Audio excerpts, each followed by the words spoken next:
Yeah.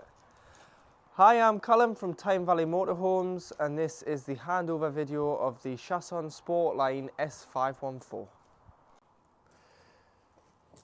So opening the driver's door on the Ford, located in this step, you do have your tyre inflation kit. So you've got your inflator and your gel.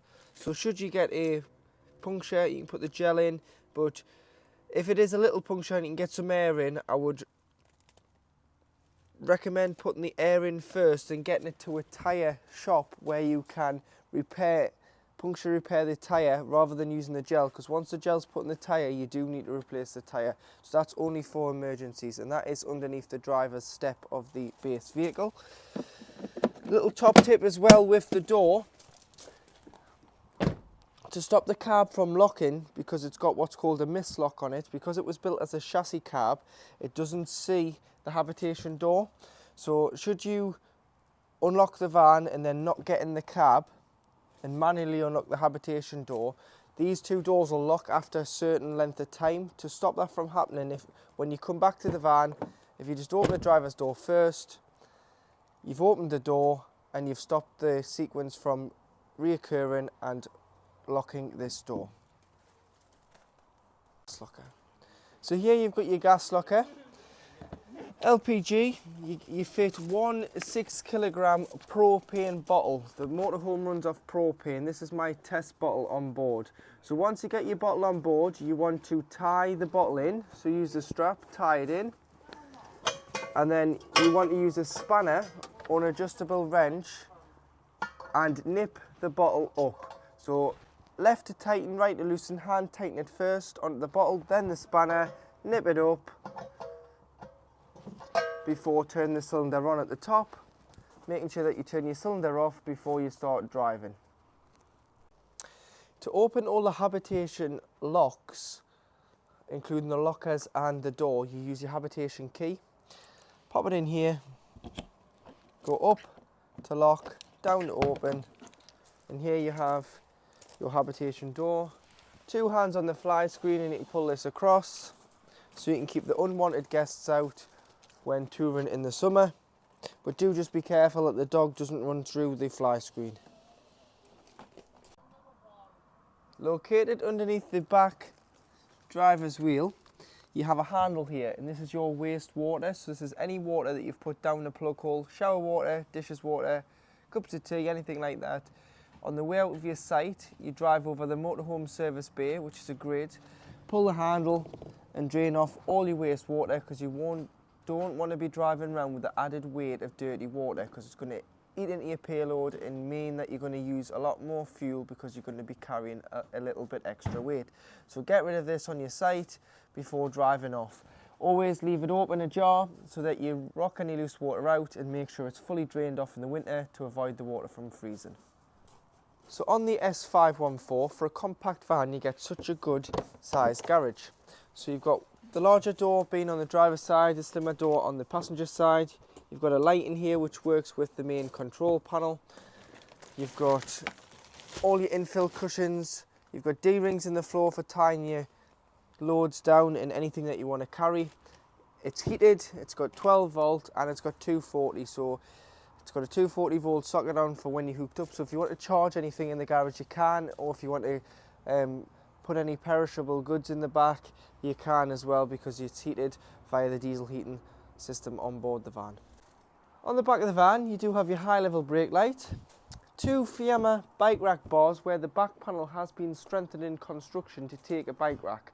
So it would be a Fiamma bike rack you'd want, and you'd probably want the matte black rather than the chrome, just with everything being black and grey on this van. But it's a Fiamma bike rack you would need, which your Chausson dealers can fit, or ourselves. And then at the bottom, just above where the number plate goes, you do have your rear view reversing camera.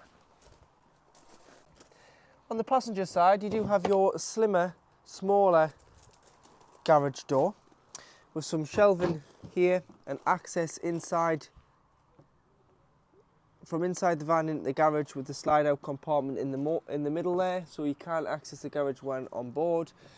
You get your internal silver screens in the bag here as well, your carpets, all your infill cushions, a fire extinguisher. We'll go through that once on board the vehicle.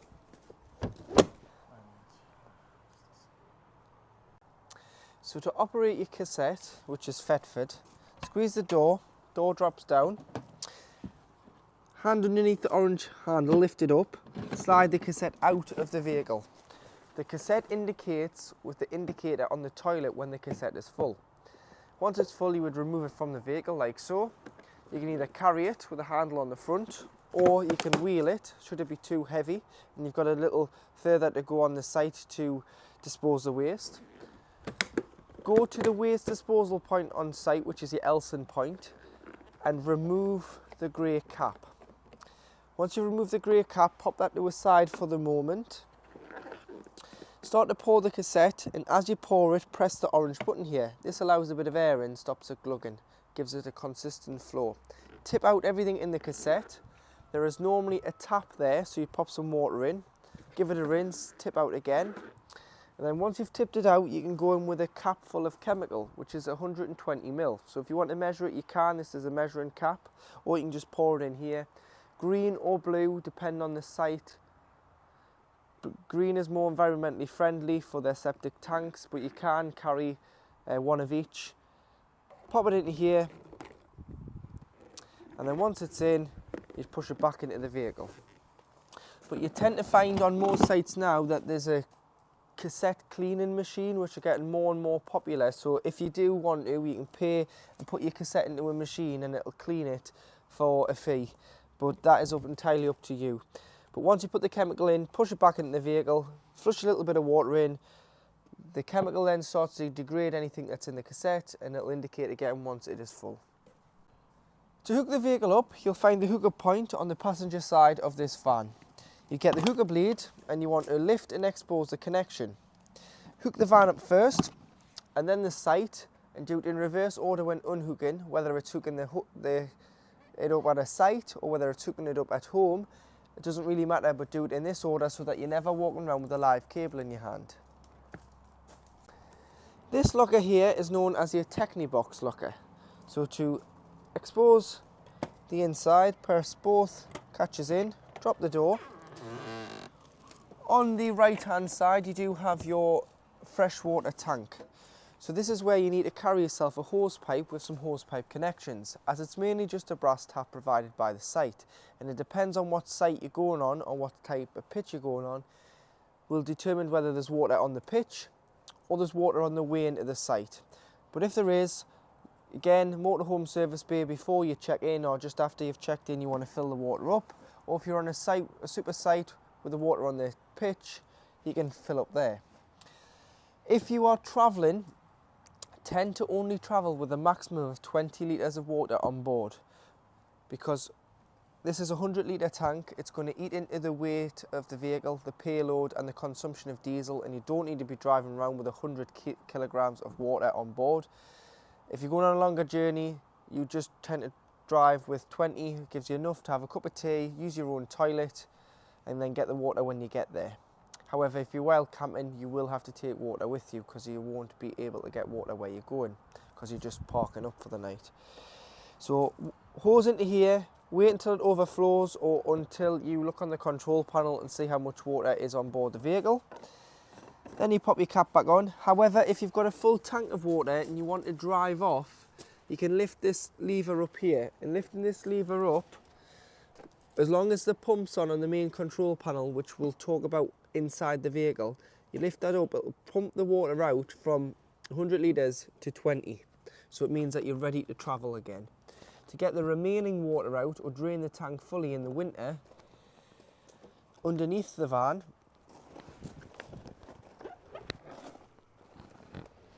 you do have this valve here. So this is your diesel exhaust for your heater. Just above it, you can turn that there and the water will drain out, and that is your freshwater drain valve for the full tank. So you want to ensure that it's closed properly and drained off in the winter to avoid the water from freezing and causing any damage to your freshwater tank. Coming back to the locker now, on the left hand side you've got all your electrics. So you've got your battery charger, which charges your leisure battery when the vehicle is hooked up. You've got your 12 volt fuses, which control all your 12 volt items on board. So this is your distribution board. Carry some spare fuses with you. They are just standard blade fuses. Put them in the van in case, if anything isn't working on 12 volt, always come out here and check the fuse first. And it's dead easy, you just pick the fuse out.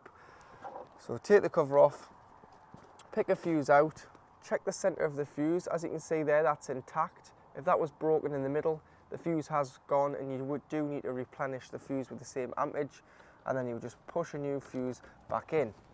On this side, you've got your trips on mains 230 volt electric. So anything that comes off hookup comes in here.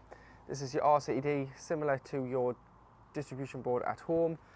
If you think you're not receiving power, the best way to check is by pressing the trip button.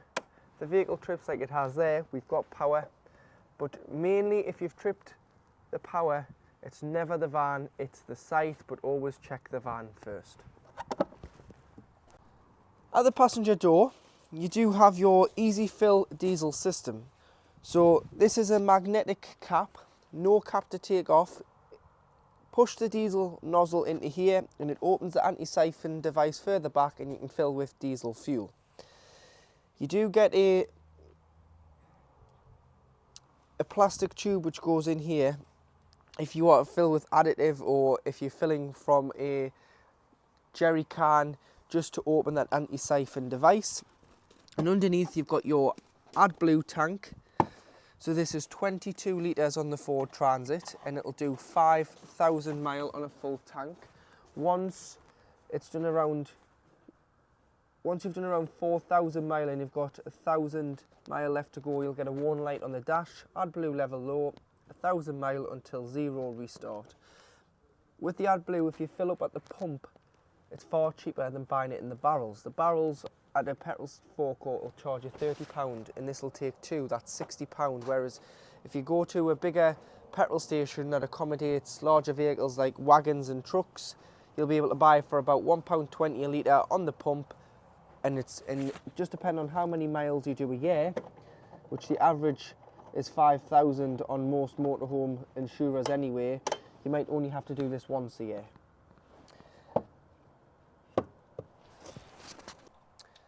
On all Chaussons, underneath the passenger seat is the location of your leisure battery. So it's in there. The seat does need to come out to access the battery in the future if you ever need to change it in many years to come. And underneath the driver's seat, with it being the Ford Transit, the engine battery is underneath the driver's seat. Using the main ignition key, if you pop this above the Ford Raptor style grille, just in here, turn it to the left to pop the bonnet, and then to release it to the right, you can get underneath the bonnet. And underneath here you've got your screen wash, which is here, your engine oil filler, your brake fluid, your oil dipstick for checking the levels of the oil in the engine at any one time. To jump start the vehicle, because the battery is underneath the driver's seat, if you earth on here, which is the engine hoist, so your black clip on there and your red one just under here, you'll be able to jump start the vehicle or jump start the vehicle off the motorhome. This is your coolant tank. And then you've got a weight, the second stage conversion weight plate under here. So you've got a chassis number at the top, 3.5 ton gross vehicle weight, 3.5 ton train weight, front and back axle weights. Build number is in the bottom corner. This motorhome at present can't tow anything. The automatic transmission from Ford can tow 750 kilograms, but you have to get a tow bar fitted by a Chausson dealer. So you have to approach a Chausson dealer. They'll then get the relevant new paperwork from Chausson head office in France with a new certificate of conformity to change your weight plate and your logbook to mean that you now have a towing weight. So to operate your 12 volt control panel, once you come into the vehicle, you'll want to turn your power on. So you need to press this green button here, and that gives you your 12 volt master switch. So that puts a 12 volt on from the leisure battery. However, if you hooked up, you'll get this little green light here, which indicates that the vehicle is receiving mains 230 volt. So if you plug the household item in, it'll work. However, if you're wild camping and you're not hooked up, your mains 3-pin sockets inside the vehicle won't work. Next, you want to turn on the lights, which is this button here. This is your master switch for the lights, then they all are individually switched around the van. If you want to use a tap, toilet, or shower, you're going to have to turn the water pump on, because otherwise you're not going to get a pressurised flow of water to the taps. And this is this one here, so a picture of the tap. It'll kick in, it'll pressurise, and then it will cut out, and then it'll react to when the tap's open and pressurise the water through the tap and then turn itself back off. But you don't need to keep turning this on and off, just make sure that it is turned on when you get to your site, making sure that you've got sufficient water in the tank first, of course, and then you can just use the water facilities on board and you'll get a pressurised flow. However, if you haven't got any water on board, don't turn this on because you'll burn the pump out. Next one's your awning light, which is the light on the outside of the van. So if you want to sit underneath the awning and it's getting a bit dark or dusk, you can put the awning light on. The 4 buttons here, or symbols should I say, correspond with the 4 buttons on the bottom. So you have the trailer battery, which is your leisure battery reading. This will always read around 80 to 90%. At the moment it's hooked up, so it's given a false reading of 100%. Take the hookup out to get a true reflection of the leisure battery. This one is of the van battery, so that's the Ford engine battery in this picture of the truck. You've got your fresh water, so we've got around 20 to 30 litres of fresh water on board there at the moment. That is showing orange as well, which means that it's a concern because it's low. So it's drawing your attention to the panel that it's orange. It now needs to be filled back up with water because you're getting low on fresh water. And then this one here dims the panel, so should it be too bright or too dim to see, you can bring it up or bring it down by just pressing and holding. But on a night you might want to dim it down for the people at the front of the van. As this is fitted with a solar panel, the solar panel only works when the master switch is turned on. So if you're leaving the van and you want the solar panel to charge the leisure battery, which will only do when the vehicle's not hooked up. When hooked up, the mains 230 volt takes priority because it brings in a lot more than a solar panel can provide. You need to make sure that you leave this switch on. Turning this off, the charge from the solar panel, which is 100 watt, won't come into the vehicle. So if you are storing it on the driveway or in the storage yard and you want to make sure in the summer that your batteries are getting topped up, you need to leave that switch turned on, which is your green master switch. To operate your Webasto diesel heater, first of all you need to make sure that you've got sufficient diesel in the diesel tank, as it's drawn off the main engine tank. So it needs to be 1/4 of a tank or more, but I always like to say 1/2 a tank or more, because with 1/4 you don't want to be bang on 1/4 when you're pulling onto your site, because it takes a thimble size every 2 hours, and if you're parked up for a week at the same site, you're going to get a problem where it's going to get too low on diesel. So if you're at 1/2, it's better, because it's not going to use 1/2 in a week on a site. And it always gives you enough to get off the site with 100 mile left in the main engine tank to then get off to a petrol station and fill back up. So you're never going to get a empty diesel tank off the diesel heater, because there are 2 different intake heights. To start the heater off, you press the quick start button, which is this button here. So press it once, it goes from white to green. That indicates that it's on. You can then use the dial to choose the temperature, and once happy, press enter. Making sure that the temperature is above the outside air temperature, of course, so it's no good having it on 20 degrees heat if it's 20 degrees outside, because inside the van is going to be more than that. It's going to be more like 25 to 26 degrees inside the van, so it isn't going to work. So it always has to be above the outside air temperature. Pressing again, you can choose the performance of the heater. So you've got one wavy line, which is eco, you've got normal, and you've got performance. So you can change. Normally it's just set up to normal. You can use a timer, so you can time it if you go to the left, so you can time it for 2 hours, or you can just leave it on continuously, which is the figure of 8. Or if you press this button and you get the menu, you can put timers on, you can start the heater on, but again just press a quick start button, or you can start the ventilation, and the ventilation goes blue, and you've got 4 stages of ventilation. Stage 3 there, we'll put it on max, and it goes blue, and what that does is it just redirects the air that's within the van, so it recirculates it. It's the same on your carb, where you're just recirculating the air within the van, so if it's warm enough you can just recirculate it if you want, but mainly you would just press it once for green, select the temperature as it's a heater, and let it start to heat the motorhome. And this is your diesel heater. So in the kitchen you do have a 2-burner gas hob, so make sure that the glass lid's back far enough. You've got an inbuilt ignition. Again, your 12-volt panel needs to be on for this to work.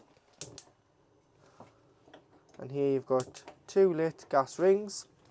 Once you've had them on, if you do, just allow them to cool down before putting the glass lid down. Otherwise, if they're too hot, they will smash the glass lid. Sink cover, you can remove that. It's also a bit of a chopping board on the back. As long as the pump's on your panel, which is your water pump, you'll be able to get a pressurized flow of water. And that's red hot, that water there, so your water is up to temperature. As you can see, the steam coming off the water. So your water gets to 60 degrees on the hot water, depending on what setting you have it on. Yeah. To operate your fridge, which is a freeway fridge with freezer compartment at the top there, this is your source selector. So you've got off, so you've got 2 offs either side. You've got battery, which runs off the engine battery but has to be pre-chilled beforehand. It does not run off the leisure battery, it runs off the engine. When the engine's running, it's designed, it puts a fan on in the fridge and recirculates the cold air within it, so it's got to be pre-chilled beforehand. So if you are going away, say on Friday night, and you're keeping this at home, by Wednesday you want to hook the vehicle up. By no later than Wednesday you want to hook the vehicle up, and you want to allow the battery to take sufficient charge, the leisure battery, but you also want to put the fridge on mains electrics, which I'll show you how in a moment, to chill for a day on its own. Put the shopping in the night before or the afternoon before, and then when you drive you pop it onto the battery, and it'll just keep the shopping nice and fresh and edible until you arrive at your site, and you either go to electric, which is this one here, picture of the plug, which will act as a mains household fridge on mains 230 volt, or if you're going to a wild camping spot where you're not hooked up and you don't have hookup facility, you would have to use gas, which is the center one here. To use the gas, you press the ignition,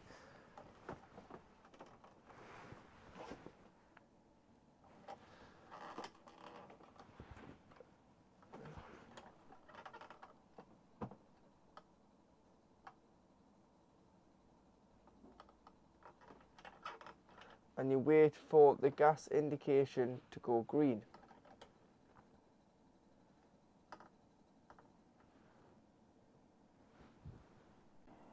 So to set the gas away, you press the gas ignition and this one together. The band goes into green. Don't let go until you're in the green. Once you're in the green, you can come off, and that is operating off your gas supply from your bottle.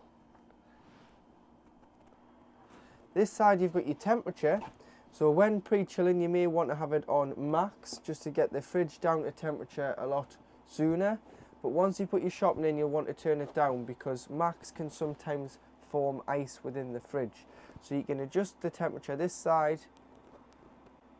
Just a little top tip going back to the gas, if you've had the bottle off and you haven't used the van for a while, pull the gas through on the hob first, because the lines will be empty and full of air instead of gas.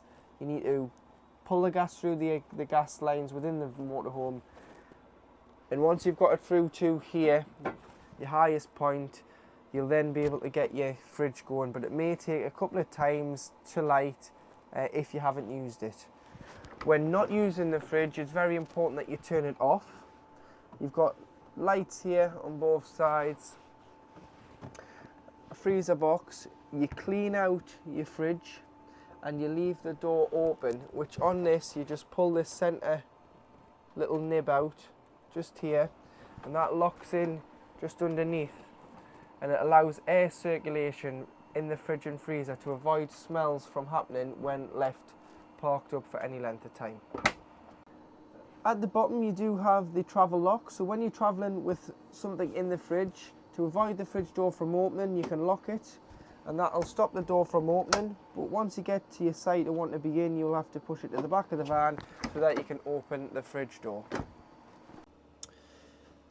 So located in the cupboard underneath your cutlery drawer, which is where your sink is, you do have two gas taps, one for the fridge, one for the hob. Any problems with gas, turn the bottle off to be safe, because you're isolating the main source of gas. And there's one above, actually, there's a hob, the fridge and the boiler, so there's three taps. Isolate the main source to be safe. These are mainly for when the vehicle is annually habitation serviced. However, if you do think you have a problem with one gas appliance, say you thought the hob was leaking gas, all you need to do is, to avoid coming home, you can just turn the supply off of gas to that item, as this is the manifold for your gas. So your gas comes in at the bottom and it's directed to each individual appliance out the side. But that they're open, that's closed. Make sure that you haven't knocked them when you've been loading the van and you're having problems with gas, trying to get gas through, as these will shut the gas off to each individual appliance. So to operate your grill, there's a light here, so you can turn that on and off, but make sure your lights are turned on the main control panel, because if your lights aren't turned on the main control panel, your master switch, this light won't come on. Then you've got your gas valve and your ignition at the top. So a couple of, you'll have to bring it through. Best to just hold, listen for the gas, then ignite, and there you have your grill.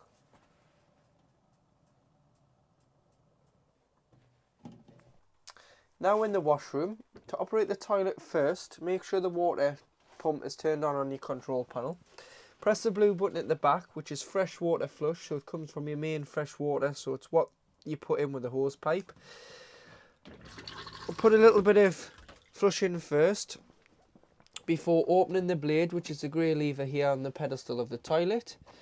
Slide that to the right. Use the toilet. Flush the toilet after use. If you've got any pink liquid, put in a spray bottle, dilute it with water. Now's your chance to spray the bowl and flush, and then close the blade after use. Always do it in that routine, as when the cassette indicates it's full, which it will with a red light underneath the diagram of the cassette here on the back, where your flush button is, you'll be able to pull the cassette straight out the side of the van. If the blade's left open, the mechanism locks the cassette in and it won't come out, so you need to make sure that the blade's closed. So if you get into a routine of closing after you've used the toilet, which you will want to anyway for smells and things, you'll always get the cassette out the outside of the van. Above you do have a toiletry cabinet. You've got your sink here, so your hand basin.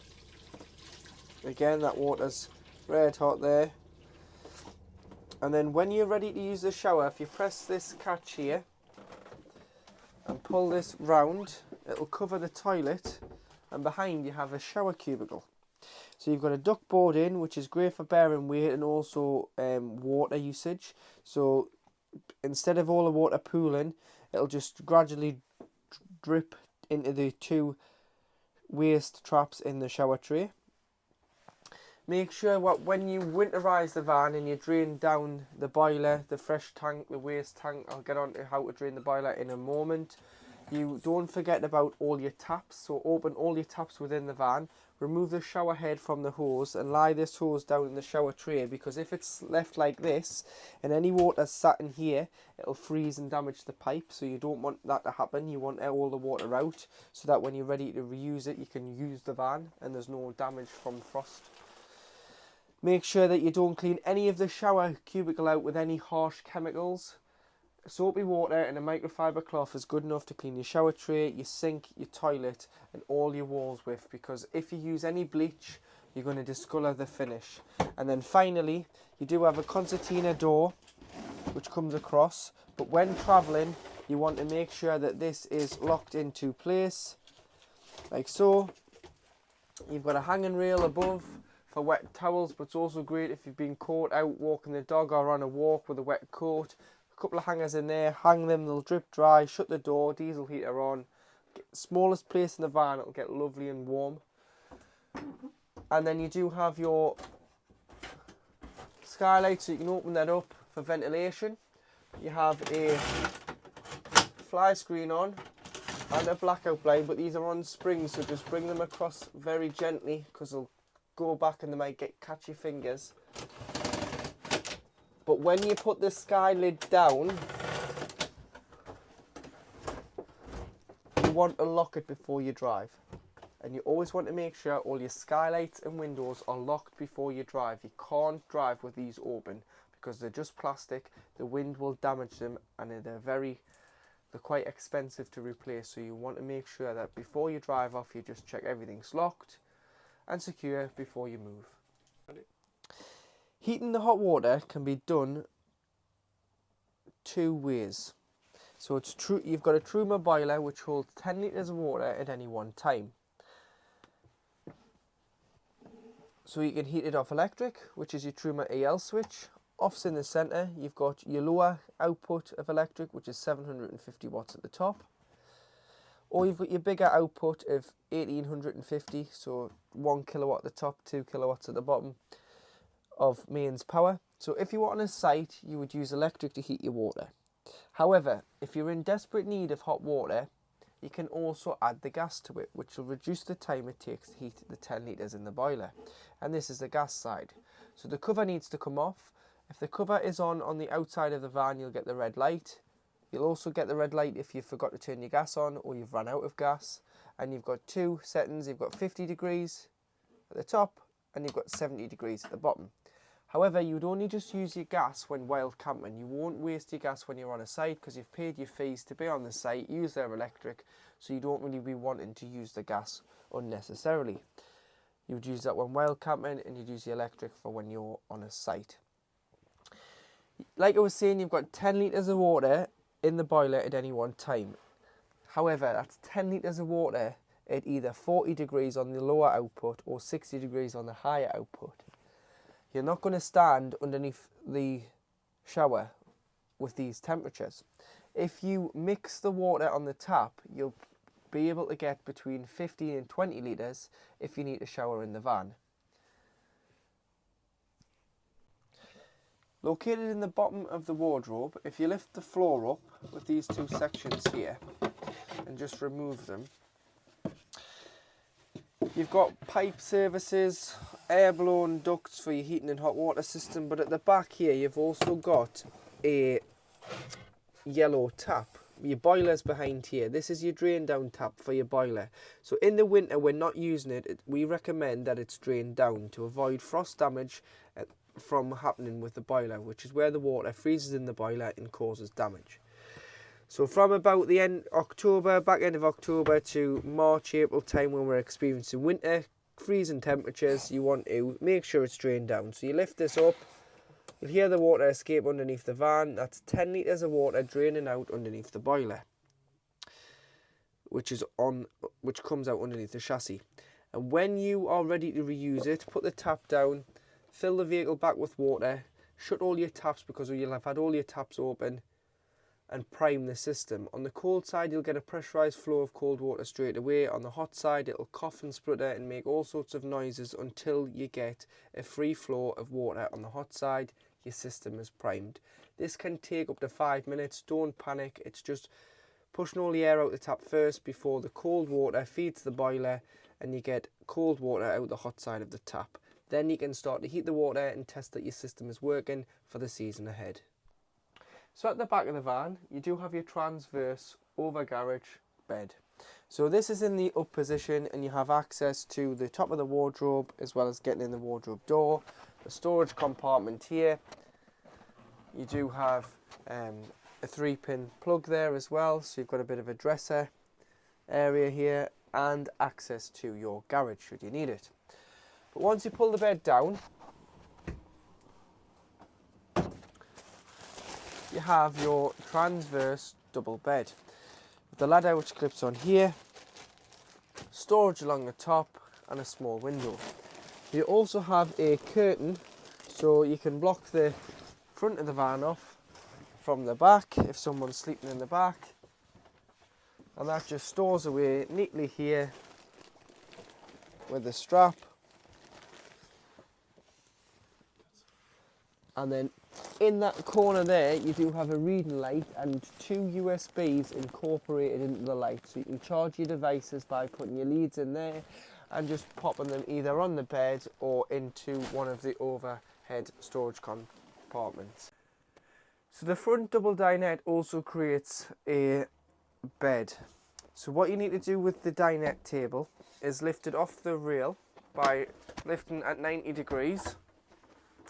Pop that down and remove the bottom leg before placing it into the bottom rail.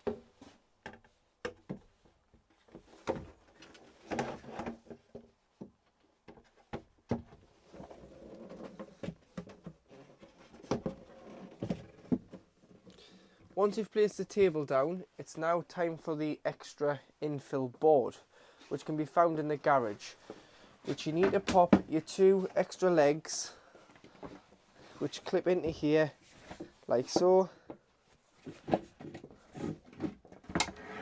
And then that sits just here. So that overhangs like so. That's the structure of the bed made. Now we use the base cushion and the infill cushions, which I'll show you separately how they go. So now the infill cushions are in place. You've got your big infill cushion here, which goes on top of the extra board. The small cushion that's on this stool here goes at the back, and then you've got a double hinged cushion.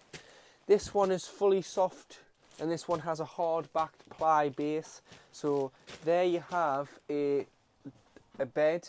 You can remove the backrest should you want extra width to the bed. You can push the seats back a little bit so you don't have so it butts up nicely to the bed, but there is your additional bed on the Chausson S514.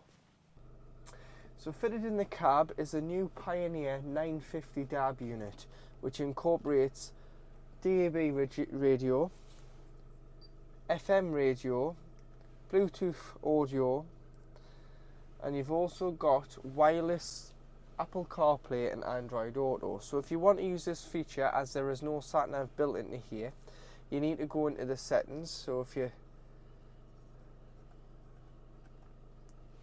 scroll along and hit settings, go down to the bottom, connections, it'll start to find you, but you need to look for that as well. So on your phone, open your settings on your phone, Bluetooth, and you want to find SP Evo 950 DAB. So you want to search for it as that's searching for you, and they should connect together. Then it'll ask you if you want to use wireless CarPlay. You can still use wired CarPlay and wired Android Auto through the USB on the dashboard, but it is wireless, so you can leave your phone in your pocket. But you have to set it off Apple Maps or Google Maps or Waves for your sat-nav on your phone. You've also got the feature of you can, once putting it into reverse, the gearbox, as it's on the automatic transmission, you can see your rear view camera. But if you put into drive and you want to see the back of the van, if you just go back to the settings page and press rear view camera, you can see the back of the van when driving forward. Also, a nice feature on the Ford, you do have your heated windscreen, which is here on your climate control panel. But like I say, you can use wired or wireless, CarPlay and Android Auto, but this is a USB you need to use.